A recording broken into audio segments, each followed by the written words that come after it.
Hello जी, नमस्कार। कैसे आप सब भैया? मस्त, फर्स्ट क्लास। चलिए, आज का हमारा बायोलॉजी का बहुत ही बेहतरीन टॉपिक है जिसका नाम है प्रतिरक्षा यानी कि इम्यूनिटी पावर। आपको पढ़ने से पहले आपको ये बता दें कि भैया प्रीवियस ईयर में इस टॉपिक से प्रश्न आया था जिसका नाम था भैया कायिकी अवरोध। कायिकी अवरोध पर टिप्पणी लिखी है। तो जो कायिकी अवरोध है उसके बारे में बोर्ड एग्जाम में प्रश्न आया था प्रीवियस ईयर में। आप जाके पेपर को चेक कर सकते हैं, ठीक है। इसलिए इस टॉपिक को यही पढ़ेंगे सारे अवरोध के बारे में। पहले पढ़ेंगे प्रतिरक्षा क्या है, इसके बारे में पढ़ेंगे।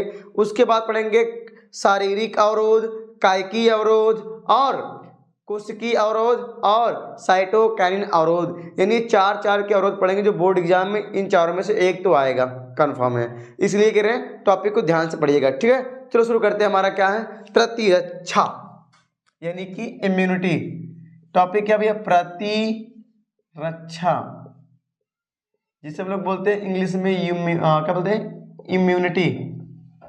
क्या बोलते हैं बबुआ? इम्यूनिटी।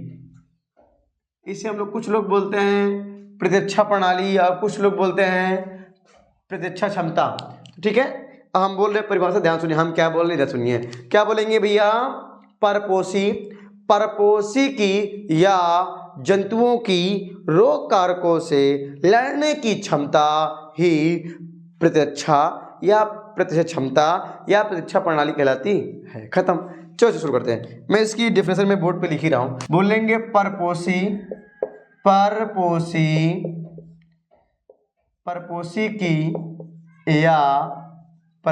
की या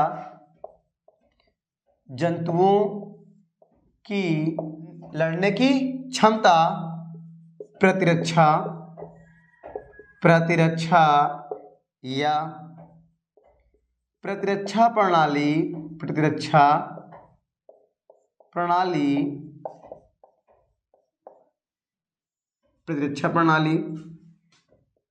या प्रतिरक्षा क्षमता कहलाती है। प्रतिरक्षा क्षमता कहलाती हैं, ठीक भैया। तो कह रहा परपोषी यानी इंसान जानवर ही तो परपोषी होते हैं भाई। तो कह रहा है परपोषी की या जंतुओं की रोग कारक, रोग फैलाने वाले जीवाणु, विषाणु, कवक, जो भी रोग फैलाते हैं, रोग फैलाने वाले कारकों से, जो रोग कारक जीव होते हैं जिससे रोग फैलता है, रोग कारक जीवों से लड़ने की जो क्षमता होती है इंसानों में, वही क्या कहलाती है भैया? प्रतिरक्षा क्षमता, ठीक है। तो रोग से लड़ने की जो भी क्षमता होगी, रोग से लड़ने की क्षमता को ही क्या बोलते हैं? प्रतिरक्षा क्षमता। अब देखो, जो प्रतिरक्षा होती है ना, दो प्रकार होती है। प्रतिरक्षा कितने प्रकार की होती है? दो प्रकार की। तो बोलेंगे प्रतिरक्षा दो प्रकार की होती है। प्रतिरक्षा के प्रकार, ये भी हेडिंग हो जाती है। प्रतिरक्षा के प्रकार। तो प्रतिरक्षा होती है दो प्रकार की। आपको मैं बता दूं तो नंबर एक होती है जिसका नाम क्या है, मैं यहाँ लिख दे रहा हूँ। नंबर एक का नाम है जिसका नाम है भैया सहज प्रतिरक्षा। इसे हम लोग बोल सकते हैं, इंग्लिश में क्या बोल सकते हैं? आप ऐसा कर सकते हो, इन्नेट इम्यूनिटी।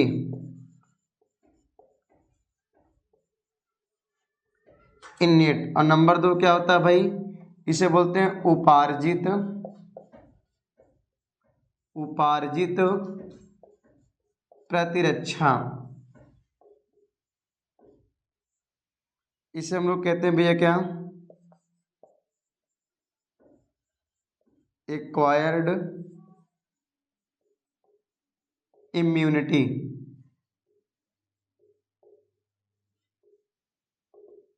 ठीक। इस दो टाइप का होता है। एक होता है भैया सहज प्रतिरक्षा, एक होता है उपार्जित प्रतिरक्षा। ओके, तो ध्यान समझो। अब जानते हो, मैं पहले वाले की बात करूं, पहले वाले की सहज प्रतिरक्षा के बारे में बात करेंगे हम, तो क्या बोला जाएगा भाई? आप ऐसे बोलेंगे, पहला पॉइंट दिया गया इसके बारे में। किसके बारे में? सहज के बारे में। बोलेंगे मानव में जो प्रतिरक्षा जन्म से होता है, जन्म से पाया जाता है, वही कहलाता है सहज प्रतिरक्षा। बोलेंगे मानव में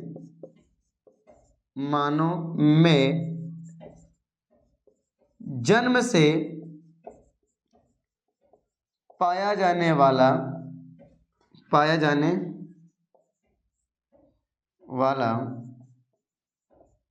प्रतिरक्षा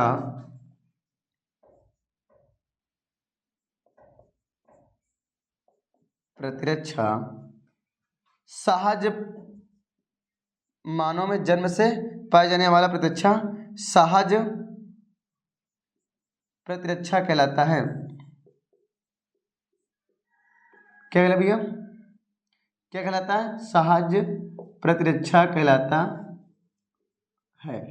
ठीक, जो जन्म से पाया था, जो जन्म से मानव के अंदर जो प्रतिरक्षा पाई जाती है वही क्या होती है? हमारी सहज प्रतिरक्षा। ओके, ठीक है। तो ऐसे बोल सकते ना, क्या बोलेंगे भैया? मानव में जन्म से पाया जाने वाला प्रतिरक्षा ही सहज प्रतिरक्षा कहलाता है। या आप ऐसे बोल सकते हैं कि जो प्रतिरक्षा मानव में जन्म से पाई जाती है, जो प्रतिरक्षा मानव में जन्म से पाई जाती है वह सहज प्रतिरक्षा कहलाती है। तो बोल सकते हैं, और एक पॉइंट ध्यान रखिएगा, क्या बोलेंगे? मानव में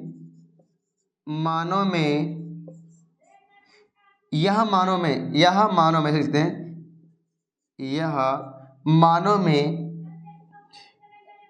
रोग कारकों या रोग जनक भी लिख सकते हैं, रोग कारकों से विभिन्न प्रकार के रोध या आप बोल सकते हैं अवरोध उत्पन्न करती है। ठीक भैया, अवरोध उत्पन्न करती है। ठीक, अब विभिन्न प्रकार के अवरोध मतलब कितने? 4 प्रकार के अवरोध उत्पन्न करती है, लगभग 4 प्रकार के। एक होता है शारीरिक अवरोध, एक होता है कायिकी अवरोध, तीसरा होता है क्या हमारा कोशिकीय अवरोध, और चौथा होता है हमारा क्या साइटोकाइनिन अवरोध। एक काम करिएगा, पहले इतना आप स्क्रीनशॉट ले लीजिएगा, इसके बाद हम आपको बताते हैं कि इसके बारे में भाई अवरोध के बारे में। पहले इतना आप स्क्रीनशॉट फटाक ले लीजिए स्क्रीनशॉट। हो गया भैया स्क्रीनशॉट? चलो हम चारों को पढ़ते हैं, कौन कौन 4 अवरोध हैं। तो पहला अवरोध है जिसे बोलते हैं शारीरिक अवरोध। क्या भैया? शारीरिक अवरोध। इसे हम लोग क्या बोलते हैं? इंग्लिश में बोल सकते हैं, क्या बोलेंगे इसे? बोल सकते हैं क्या? Physical barrier. और दूसरा जानते हो क्या होता है? दूसरा वाला देख लो भाई, दूसरा देख लो। दूसरे का नाम क्या है? दूसरे का नाम ये है कायिकीय अवरोध।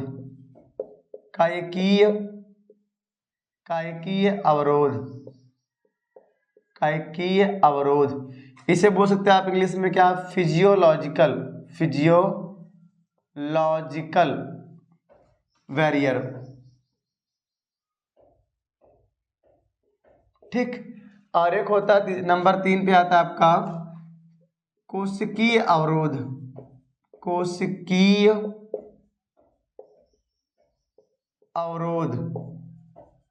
जिसे हम लोग कह सकते हैं क्या भाई? Cellular barrier. ठीक, ये नंबर 4 पे आपका आता है साइटोकाइन अवरोध।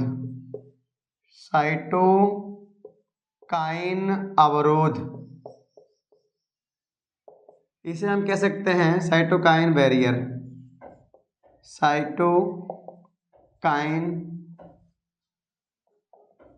बैरियर। ओके, यही 4 होते हैं। तो इन चारों के बारे में हमें से पहले क्या पढ़ना होगा? पहला पॉइंट आपका शारीरिक अवरोध क्या है। तो आप एक हेडिंग छोटी से बना सकते हैं, यहाँ पर चुप्पे से बना लीजिए। क्या भाई? शारीरिक अवरोध।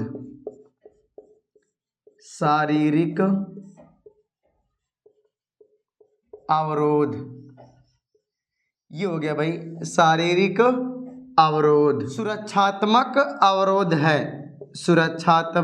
अवरोध है। ठीक, ये हो गया भाई आपका पहला वाला। तो क्या बोला गया इसमें? फिर से एक बार सुनिए कि भैया शारीरिक अवरोध मतलब होता है फिजिकल बैरियर इसमें क्या, जैसे शारीरिक अवरोध में जैसे कान, नाक एवं जनन मार्ग, मूत्र मार्ग में उपस्थित श्लेष्मा आवरण या म्यूकस कोटिंग सुरक्षात्मक अवरोध है। मतलब जो नाक, जनन मार्ग, मूत्र मार्ग में जो अवरोध है, यानी उस मार्ग से जो रोगाणु, विषाणु, जीवाणु को अंदर जाने जो मार्ग है उसमें एक विशेष प्रकार का श्लेष्मा होता है आवरण, जिसे बोलते हैं म्यूकस कोटिंग। यही क्या होता है जो हमको विभिन्न प्रकार के रोग कारक या रोग कारक जीवों से बचाने का एक अवरोध उत्पन्न करता है। यानी मतलब क्या, कान, नाक और मूत्र मार्ग, जनन मार्ग, ये 4 पॉइंट ऐसे हैं जहाँ पे रोग कारक यानी रोगजनक जीव जो होते हैं, जीवाणु, विषाणु, कुछ रोग कारक जो भी चीज होगी उन्हें रोकने का काम कौन करता है भैया, हमारा ये श्लेष्मा आवरण या बोलते हैं म्यूकस कोटिंग, यही हमारा शारीरिक अवरोध है। ठीक है, अब इसके बाद हम पढ़ेंगे किसके बारे में, अब नंबर 2 हमारा क्या है, नंबर दो हमारा क्या भाई, ये वाला है क्या, कायकीय अवरोध। क्या पढ़ेंगे हम लोग, कायकीय, देखो यहाँ पे या भी कहीं लिखा है, या कायकीय अवरोध या बोलिए फिजियोलॉजिकल बैरियर। कायकीय अवरोध विकास या वृद्धि को रोक देता है। ठीक भैया, अब एक बार फिर समझो, फिर से क्या बोला गया भैया, कोशिकीय अवरोध में श्वेत ग्रंथियों से स्रावित होने वाला श्वेत यानी कि पसीना और आंखों में उपस्थित आंसू, आंखों से छलका, एक गाना भी है ना, आंखों से छलका आंसू जा टपका शराब में, वाह क्या बात है। तो देखो भैया, आंखों में उपस्थित आंसू यानी कि जो आंसू होते हैं उसमें भी लाइसोजाइम एंजाइम होती है जो बैक्टीरिया को मारती है। फिर मुख में उपस्थित लार में टाइलिन होती है और होती है लाइसोजाइम जो बैक्टीरिया को मारती है। दूसरा भैया अगला पॉइंट क्या है, आमाशय में उपस्थित HCl आदि रोग कारकों को नष्ट कर देते हैं या फिर उनके विकास या वृद्धि को पूरी तरह रोक देते हैं। ये होता हमारा कायकीय अवरोध। ये बोर्ड एग्जाम में प्रश्न आया हुआ था, ध्यान रखना, इसको आपको याद करना है अच्छे से, इस टॉपिक को भूलना नहीं है भाई। किसको, कायकीय अवरोध के बारे में, इसको पूरा डिटेल से पढ़ लीजिएगा अच्छे से, ठीक है, मन लगा के, इतना, इससे ज़्यादा कुछ नहीं है। ये 1 या 2 नंबर पूछेगा, ठीक है, 1 या 2 नंबर में, ठीक है, इतना सा ये कायकीय अवरोध वाला। ओके, इतने स्क्रीनशॉट लिए, फिर 2 अवरोध और बचे उसको बताते हैं। फिर लीजिए स्क्रीनशॉट, फटाक से लीजिए स्क्रीनशॉट, हो गया अभी स्क्रीनशॉट। चलो अब नंबर 3 देखते हैं। नंबर 3, 2 तो हो गया भाई, शारीरिक अवरोध हो गया और कायकीय अवरोध हो गया। अब बचा हमारा क्या, कोशिकीय अवरोध। कोशिकीय अवरोध यानी कि सेलुलर बैरियर, कोशिकीय अवरोध। इसकी जो डेफिनेशन होगी मैं बोल रहा हूं यहाँ पर, ध्यान रखिएगा। क्या बोलेंगे, इसको भी यार के बहुत ही महत्वपूर्ण है, ये इंपॉर्टेंट है भैया। क्या भैया, ये इंपॉर्टेंट है। ओके, अब देखो यहाँ पर बोलेंगे शारीरिक तथा कायकीय अवरोध। बच्चे कोशिकाएं और मोनोसाइट आदि कोशिकाएं, ठीक, ये हो गया आपका पॉइंट। ठीक है, आप ध्यान सुनो, अच्छा फिर सुनो एक बार फिर सुन लो। कह रहा है कोशिकीय अवरोध मतलब शारीरिक तथा कायकीय अवरोधों से बचकर जो शरीर में जो रोग कारक, जो जीवाणु होगा, जो रोग कारक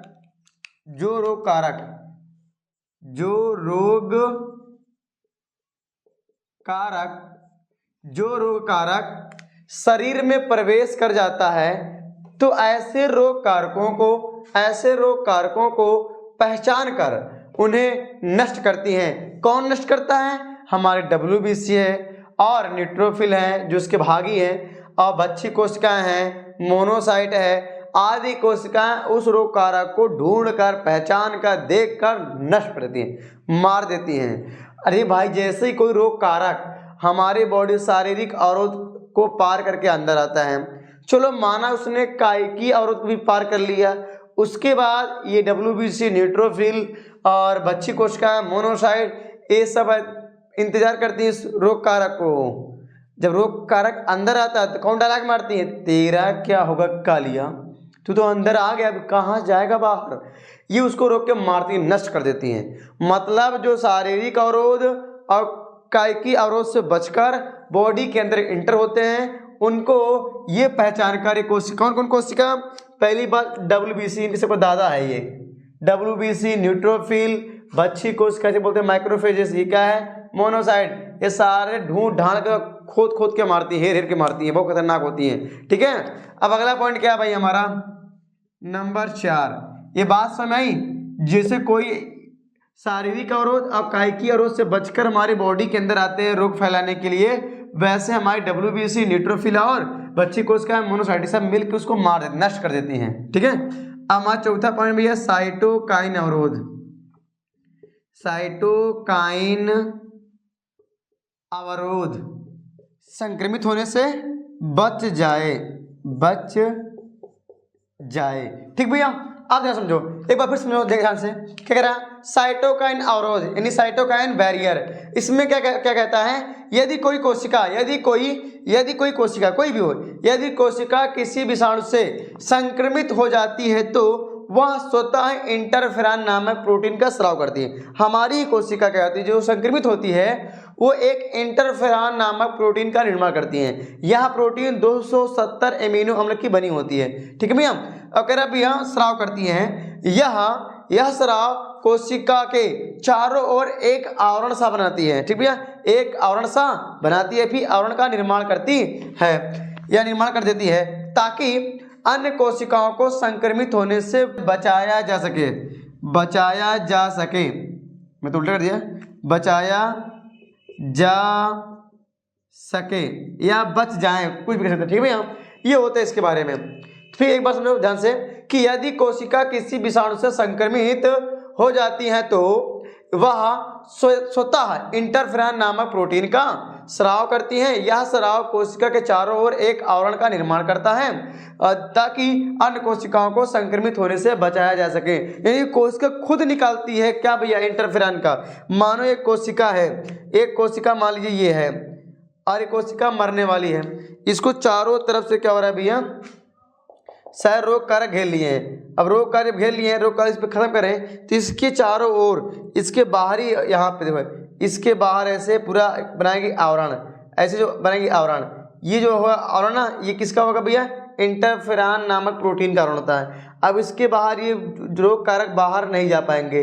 जब ये बाहर नहीं आ पाएंगे तो रोग और अन्य कोशिका भी संक्रमित नहीं होगी और इससे हमारी बॉडी की अच्छी खासी सुरक्षा हो जाएगी। और ठीक है, और एग्जाम में आपको ये आता है 3 चीजें, कौन कौन भैया, पहला 3 पॉइंट, 3 अवरोध, कायिकी अवरोध, कोशिकीय अवरोध और साइटोकाइन अवरोध, इन तीनों में से एक आता रहता है। ठीक है भैया, कन्फर्म, इसलिए कह रहे हैं ये बहुत मस्त टॉपिक है, इसे याद कर लीजिए, अच्छे से पढ़ लीजिएगा, बोर्ड एग्जाम में सब चीजें आती हैं। ठीक है, लीजिए स्क्रीनशॉट फटाक से।